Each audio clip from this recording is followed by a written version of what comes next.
This is Paul. He used to work for the BBC. He is also a stalker. Back in the 1990s, the BBC television channels in the UK did not run all night. They would close down in the early hours of the morning. There would always be a calm, mellow voice which came on at the end, thanking you for watching and wishing you a good night. They were called continuity announcers. Paul was one of these. This is him rounding out a night's TV in the 90s. And that's just about it for BBC One today. Don't forget BBC Radio carries on through the night on Radio 1, Radios 2 and 3, and with the BBC World Service on Radio 4, and 24-hour news and sport on BBC Radio 5 Live. Now though, with the time at 3 minutes to 2, this is Paul on behalf of all of us here on BBC One wishing you a very good night. It appears that as well as working for the BBC briefly, he also went to university in the 90s as a mature student to study law but did not complete the degree. He had a handful of short relationships and brief encounters with women around this time. Then there is a huge gap, about 30 years. He never talks about that time, so where he worked and what he was doing is unknown. His story starts again 3 years ago. This is when the former BBC continuity announcer became a stalker. Around 2023, Paul began working as a bus driver in the Stourport and Kidderminster area. At the time, Paul was 58 years old. There was also a girl who was 18 or 19 at the time working at the depot who Paul took a fancy to. Undeterred by the age gap, he began to pursue the girl. First it was just friendly chats, but then he started turning up in places where he knew she was going to be and hanging around the depot after his shift finished. He also started to send her emails and offering her lifts. She probably would have thought that he was a nice friendly guy initially. The emails became more frequent and he eventually told her that he loved her. At that point she asked him to stop sending the emails and stop talking to him. He did not stop the emails though and still was hanging around trying to bump into her when he could. She asked him to stop again and eventually had to involve other staff at the depot who approached him and told him to back off. I am really close now to how I felt 3 years ago when I first fell for you and when you rejected me and when you came with your little delegation and told me to leave you alone. And it broke my heart.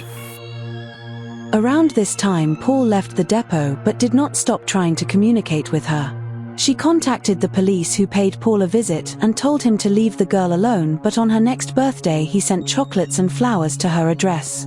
He also started a YouTube channel and was making videos talking about the girl and professing his love for her. The police had to visit Paul again, resulting in him being charged for stalking. He was bailed. He deleted his YouTube channel but shortly after created a new one and continued where he left off, constantly talking about the girl despite saying in almost every video that he was going to stop doing this.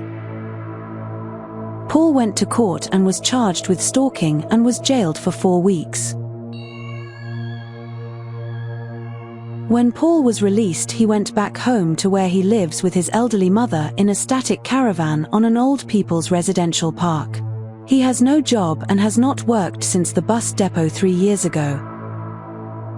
Unbelievably, despite 3 years passing with absolutely no contact with the girl, he is still making videos about her almost daily. He has convinced himself that she watches these videos and he is often talking directly to her in the videos, or at least he thinks he is. She is 21 years old now. He is 61. He has somehow deluded himself that he can see that she is watching his videos on the YouTube statistics, but those statistics do not identify the watcher. If someone watches the videos, he will automatically think it is her. He genuinely thinks that a 21-year-old girl is sitting up all night sometimes watching his videos. He thinks that in reality the girl loves him but is either too scared or nervous to tell him, too traumatized by things that have happened in her life, or too anxious about having sex with him, which is something he talks about often. if you do genuinely want to see me and talk to me, and do any of the things I've talked to you about, they are all on offer. They are what I want to. I will do all of those things and much, much more besides, my darling. He has now started driving to where she lives at 11 p.m. at night and hanging around the area in his car, often waiting at the end of her road. He does and says things in his videos to try to entice her to contact him, and also offers to perform sexual acts.